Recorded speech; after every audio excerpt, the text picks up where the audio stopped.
Article, articles को हम determiners भी बोलते हैं। दो तरह के आर्टिकल होते हैं, एक होता है हमारे पास इंडेफिनिट आर्टिकल एंड सेकंड होता है डेफिनिट आर्टिकल। अब जो इंडेफिनिट आर्टिकल होते हैं ना, ये ए और एन को हम बोलते हैं इंडेफिनिट आर्टिकल, ठीक है। तो देखिए फ्रेंड्स, ए और एन को हम इंडेफिनिट बोलते हैं, वहीं हम दा को हम डेफिनिट आर्टिकल बोलते हैं। क्या क्या यूज है इनका, काम हम यूज करते हैं। जनरली हमने सुना होगा कि ए जो है बिफोर सिंगुलर काउंटेबल नाउन, यानी जो सिंगुलर काउंटेबल नाउन है उनके आगे लगेगा, जिसकी साउंड जो है कॉन्सोनेंट साउंड होती है, यानी ऐसे नाउन शब्द जो एक तो काउंटेबल है और जिनको बोलने में उनकी साउंड कॉन्सोनेंट साउंड आती है फ्रेंड्स, तो उसके आगे हम ए लगाएंगे। उस तरह के हर सेंटेंस के आगे हम ए का यूज करेंगे। जैसे है my father is a doctor, यहाँ पर हमने ए लगाया क्योंकि डॉक्टर जो है काउंटेबल नाउन है, और यहाँ पर डी जो है ड की साउंड कॉन्सोनेंट वाली आ गई है। अब आज ये एन पे, एन कोई अलग से कोई अलग आर्टिकल नहीं है, ये इसको हम ए का ही सब्स्टिट्यूट बोलते हैं। जहां पर ए लगाया जाता है उसी जगह की कमी को पूरा करने के लिए हम एन भी लगाते हैं, लेकिन कब लगाते हैं, जब singular countable noun of vowel की साउंड वाले नाउन हो, यानी जिन शब्दों को बोलने में वॉवल की साउंड आएगी उसके आगे हम एन का यूज करेंगे, जिन शब्दों को बोलने में कॉन्सोनेंट की साउंड आएगी वहां पर ए का यूज करेंगे। जैसे मैंने लिखा आई हैव एन एलिफेंट, तो यहाँ पर एलिफेंट, यहाँ पर ई क्या है, देखो वॉवल है, तो ई की कौन सी साउंड आ रही है फ्रेंड्स, वॉवल वाली साउंड आ रही है, इसलिए हमने इसके आगे एन लगाया है, ठीक है। अब आ जाइए यहाँ पर दा का यूज फ्रेंड्स, मोस्टली आपने सुना होगा दा का कोई भी स्पेशल चीज होती है उसके आगे कोई माउंटेन्स के नेम है, कंट्री के नेम है, स्टेट्स के नेम है, या कोई भी स्पेसिफिक चीज होगी उसके आगे हम दा का यूज करेंगे।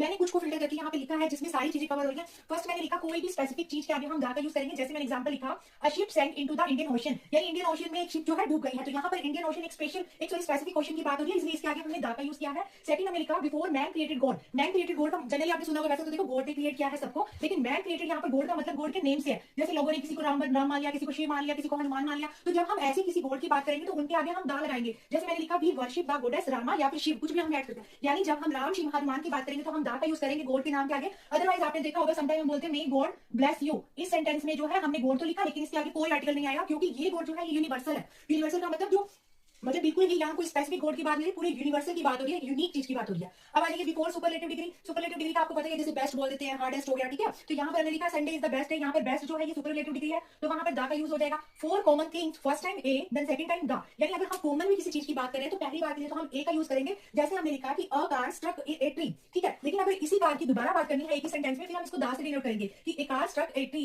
द कार वाज डिस्ट्रॉयड, वो कार नष्ट हो चुकी थी। अब आ जाइए बिफोर यूनिक ऑब्जेक्ट भी आगे, यानी यूनिक ऑब्जेक्ट कौन सी है, जैसे मैंने एग्जांपल लिखा the Taj Mahal is one of the seven wonder of the world, तो यहाँ पर ताजमहल एक यूनिक चीज है, इसके आगे भी दा का यूज होगा। वही मैंने लिखा before adjective to make plural, यानी किसी एडजेक्टिव को प्लूरल बनाने के लिए भी हम उनके आगे दा लगा देते हैं। जैसे मैंने लिखा the rich exploit the poor, यहाँ पर द रिच और द पुअर यहाँ पर क्या होगी, प्लूरल होगी, क्योंकि यहाँ पर द रिच सभी अमीर लोगों की बात हो रही है और द पुअर भी यहाँ पर सभी गरीब लोगों की बात हो रही है। अब इस पूरे आर्टिकल का टेक्स्ट जो है वो यहाँ पर है। सबसे पहले सुनिए, यूनिवर्सली कोई भी चीज होगी उसके आगे कोई आर्टिकल नहीं होगा। यूनिवर्सल का मतलब जो फिक्स्ड है, स्टैटिक है, जिसमें कोई चेंज नहीं है। जैसे मैंने एग्जांपल दिखा कि मे गॉड ब्लेस यू, यहाँ पर ये यूनिवर्सल है, फिक्स सेंटेंस है, इसके आगे कोई आर्टिकल नहीं आएगा। वहीं अगर स्पेसिफिक किसी भी चीज की बात होती है तो वहां हम उसके आगे दा लगा देते हैं। जैसे मैंने लिखा I am speaking the truth, यहाँ पर मैंने ट्रुथ के आगे दा लगाया क्योंकि सच जो है वो एक स्पेसिफिक होगा और एक ही होगा, उसमें सच्चाई कभी भी दो नहीं होती। तो एक है फिक्स है, स्पेसिफिक है, विशेष है, इसलिए हमने इसके आगे दा लगाया। सेकंड एग्जांपल मैंने यहाँ पर लाई का लिया कि ही इज टेलिंग ए लाई, तो यहाँ पर मैंने ए लगाया क्योंकि ये जनरल चीज है, किसी भी जनरली कोई भी चीज होगी